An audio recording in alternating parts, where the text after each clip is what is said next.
Hello friends, I am here with yet another poem of Philip Larkin titled Next Please. Earlier I had done a video on Church Going by Philip Larkin, and this is the second one. Philip Larkin is a postmodern poet. He again is a contemporary of Eliot and Pound, Donald Davy and Elizabeth Jennings, and he is called a movement poet.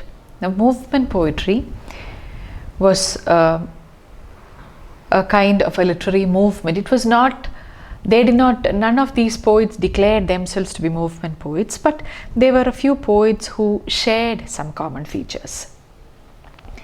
And their poetry was a reaction to the poetry of writers like Pound and T.S. Eliot. Larkin himself, he considered the poetry of these writers as too cerebral, too intellectual, and he felt that the kind of poetry these people wrote actually drove away English people from poetry. He felt that the good old poetry of the earlier kind was no longer in existence, and he wanted to bring that back. And all of the poets of the movement, they all shared this common interest. They wanted English poetry to revive its traditional simplicity, its the commonsensical attitude that poetry had. They wanted it to be straightforward. They wanted it to be simple instead of being cerebral, as I mentioned earlier, or instead of being so dense so that nobody could understand it. He wanted poetry to be not exactly easy, but he wanted a kind of poetry that common man could relate to. And so that is the kind of poetry he tried to write. He is never too emotional. He is never over sentimental. He always writes in a very matter-of-fact style about what he sees around him, about the turns of life that happen to him and to others. So he gives us a very honest and a realistic picture of whatever he writes. He always writes about things that ordinary people like you and me can understand and relate to. Now, this poem, which is titled Next Please, is one such simple poem. And when you read the poem, you will understand what I told about him, that he writes about things that we can easily relate to. So let's go on to the poem. It is a short one, 6 stanzas, 4 lines each. This is how the poem goes. Always too eager for the future, we pick up bad habits of expectancy. Something is always approaching, every day. Till then, we say, watching from a bluff the tiny, clear, sparkling armada of promises draw near. How slow they are, how much time they waste, refusing to make haste. Yet still, they leave us holding wretched stocks of disappointment, for though nothing balks each big approach, leaning with brasswork prinked, each rope distinct, flagged, and the figurehead with golden tits arching our way, it never anchors. It's no sooner present than it turns to past. Right to the last, we think each one will heave to and unload all good into our lives, all we are owed for waiting so devoutly and so long. But we are wrong. Only one ship is seeking us, a black, sailed, unfamiliar, towing at her back a huge and birdless silence. In her wake, no waters breed or break. Okay, so that's the poem. He says that we are always too eager for the future. Who is this we? We is the poet and all of us, the readers, human beings in general. We always have great hopes and expectations about the future. and we pick up bad habits of expectancy. We kind of always expect for something to happen, we expect that we will win a lottery, or that something will happen, we'd get a better job, or somebody would come and give us something. So we always keep hoping for better things, and often these are unfounded hopes. That's why, always too eager for the future, we pick up bad habits of expectancy. So he says it is not actually a clever thing to keep expecting that things will improve. We are not being realistic about life. We live in dreams. Something is always approaching every day. Till then we say, so he says that something is always approaching. And till that day when something will finally arrive, we keep telling ourselves how slow they are and how much time they waste, refusing to make haste. So you can see that there are two lines in between. Till then we say how slow they are, but then in between we have two lines, and he gives us a picture of a person standing on a bluff. A bluff is a small hill by the seaside. So people, we have the habit of standing on a hill and looking out into the sea, and we are expecting a ship to come towards us, and we can see a ship approaching from far. We see a sparkling armada. Armada is a fleet of ships, a lot of ships, an armada of promises. So you can see the comparison. So what is this? It's a metaphor here. What is this armada, sparkling armada of promises? They are the hopes and expectancies that we have. So standing on the bluff, we are looking out into the sea, and we are trying to see whether something is approaching us. And far away we can see an armada coming towards us, and we keep complaining how slow they are, how much time they waste, refusing to make haste. And we leave all other work and we stand here and expect and expect and expect. Yet still they leave us holding wretched stocks of disappointment, for though nothing balks each big approach, leaning. So he says, yet what happens finally? The ships come, but they don't stop. They still leave us holding wretched stocks. Now, stock is a stock, a flower. You are all holding, when you're waiting to welcome somebody who is coming for the first time, or any kind of welcome, you offer them flowers. So you hold fresh flowers in your hand and you stand all ready to welcome them with it. But what happens? Here we too hold these stalks and stand ready for the ship to come, or for our expectancies to be fulfilled. And then what happens? Nothing happens, and the flowers wither away, and finally we are left holding wretched stalks with withered stalks with no flowers at all, or dried up flowers. And so wretched stalks of, so a wretched stalk, a dried up stalk with a withered flower, it actually symbolizes disappointment. For though nothing balks balk is to present an obstacle. So though you don't see any obstacle, oftentimes big things simply don't happen to us. So you can see the armada coming towards you. It comes closer and closer. You can see the brass work print in the sense polished, decorated, all decked up. The ship is all decked up. You can see the rope, each rope in the side of the ship. You can see the flags. You can see the figurehead. Now in old fashioned kind of ships, you had a head right in the front. It would be the head of a lion, sometimes it would be the head of a dragon, or the head of maybe a mermaid, or the head of a swan. There would be a head.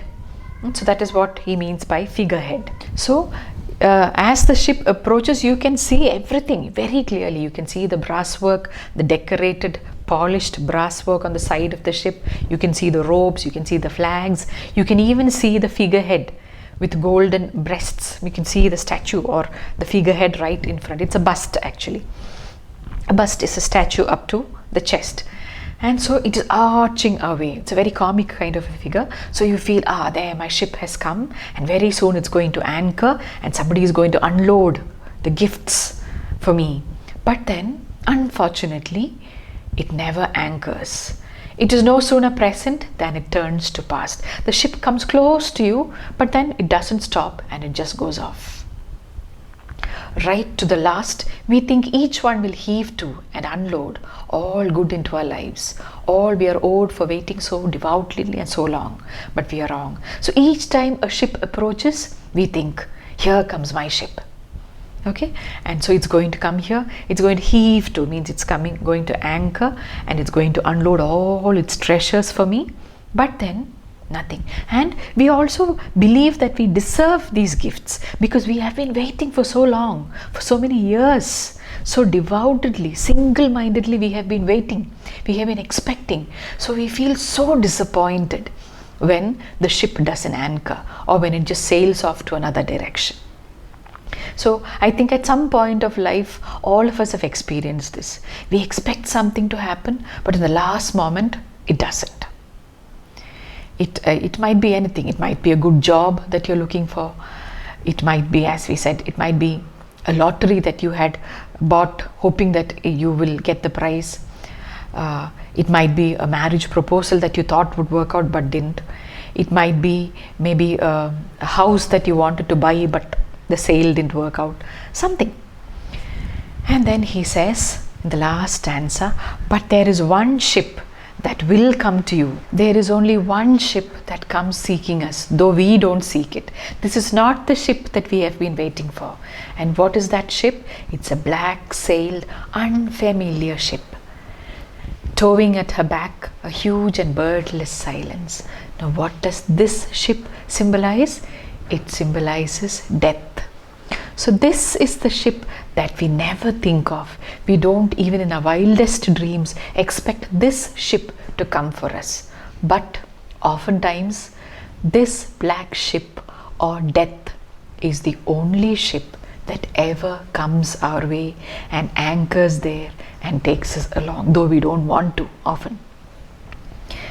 So it is a ship towing at her back a huge and birdless silence. Birdless in the sense now because he is talking of another ocean. It is not the ocean that we see in front of us, but it is the ocean of eternity. There are no birds there. There is just complete silence. So this ship sails across the sea of eternity and comes to pick you up and take you into the world of the ever after. In her wake, no waters breed or break.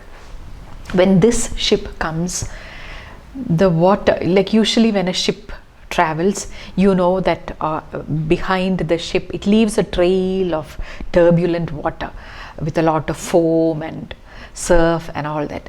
And the water around is disturbed. But when this ship comes through the sea of eternity, nothing happens. There is no disturbance whatsoever in the water. That is why he says no waters breed or break. It's a silent ship that comes to take you. And I guess this reminds us of another poem, a poem by Emily Dickinson titled Because I Could Not Stop for Death. So those of you who have read that poem know what happens in that poem. This lady, the poetess or the speaker of the poem, she's busy at home doing a lot of work, and suddenly a caller, a visitor comes, a gentleman, and he says, come, I have come for you, let's go for a ride. And she doesn't even have the time to change her dress or wear something better. She doesn't have the time to change into something that would suit a journey. He takes her as she is, and then she realizes, and they pass over the school and they pass over the village, and then she suddenly realizes that the visitor who has come to take her is none other than Death himself. So similarly in this poem too, we have so many hopes, but ultimately the one reality that will never fail us is death. So that is the theme of this poem. And if you're wondering about the title, Next Please, what does that signify? Who says this next? Where do you usually hear this next please? When you are in a queue. Maybe you're waiting in a queue, or you're waiting to go into the doctor's room or some such place. So there, the next one please, or your name is called out. Here, who is the one who's calling out the name? It is death. Death comes to pick you up, and then the next person, the next person. By our turn, death takes us one by one. And so that is the inevitability of death is one main theme in this poem. Death is the ultimate reality that cannot be escaped from. And yet another theme is this tendency of human beings to always long for what is not. As Shelley says in his Skylark, human beings always pine for what is not, because we are worried more about the future, and we neglect, and we are worried about we have regrets about the past, we are worried about the future, and we neglect the present. So that again is something that we can say is one of the themes in this poem. This human tendency, a very foolish kind of a tendency to put all our hopes in the future and neglect the present. And so what happens is that you don't live a complete life. You don't enjoy your present, you never get to enjoy your future too. So Philip Larkin was a man who led a very simple life, who shied away from limelight. He was offered the title of the Poet Laureate of England, and would you believe it, this man refused to take it because he did not want to be exposed to so much of fame. So that is the kind of man that Philip Larkin was. And so when he writes this poem, I think he writes from his own experience. I think he is expressing his own policy. Let's be happy with what we have, content with what we have.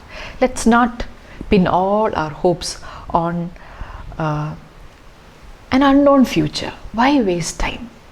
Let us make the best of what we have today. So that is the theme of the poem Next Please by Philip Larkin.